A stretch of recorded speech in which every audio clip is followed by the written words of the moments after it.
ऊसाच्या हंगामात गुळाला जितका दर मिळाला नाही त्याच्यापेक्षा जास्त दर आता हंगाम नसताना मिळतोय।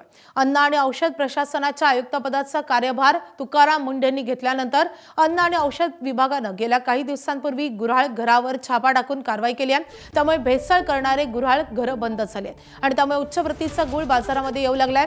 कोल्हापूर शेती उत्पन्न बाजार समितीमध्ये यंदाच्या हंगामातील सर्वोच्च दर गुळाला मिळालाय। भेसळ न करता चांगल्या प्रतीचा गुळ मार्केटमध्ये आल्यास त्याला दर मिळतो हे पुन्हा एकदा सिद्ध होतंय। याचा कोल्हापूरच्या गुळ मार्केटमधून आढावा घेतलेला आहे आमच्या प्रतिनिधींनी, आपण पाहूयात।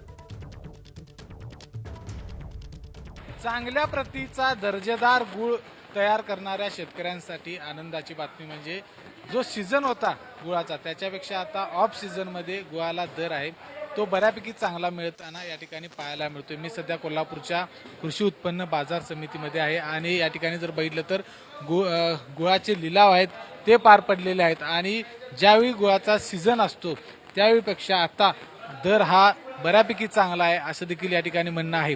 त्यामुळं आत्ताच्या घडीला जर बघितलं तर 4500 4600 पासून 5500 पर्यंतचा दर आहे तो देखील गेलेला या ठिकाणी प्रति क्विंटल पाहायला मिळत आहे। आणि त्यामुळे जे शेतकरी जे गुऱ्हाळ धारक आहेत ते जे चांगल्या प्रतीचा जो गुळ तयार करतात त्यांना कुठलीही अडचण नाही, ते या ठिकाणी गुळ घेऊन येऊ शकतात।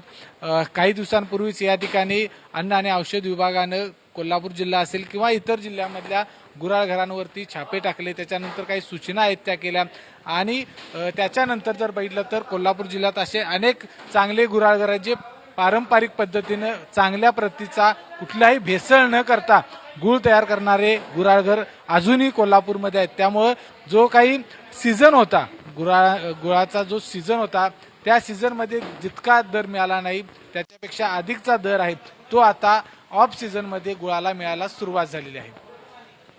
कॅमेरामन अविनाश पाटीलसह विजय केसरकर, एबीपी माझा, कोल्हापूर।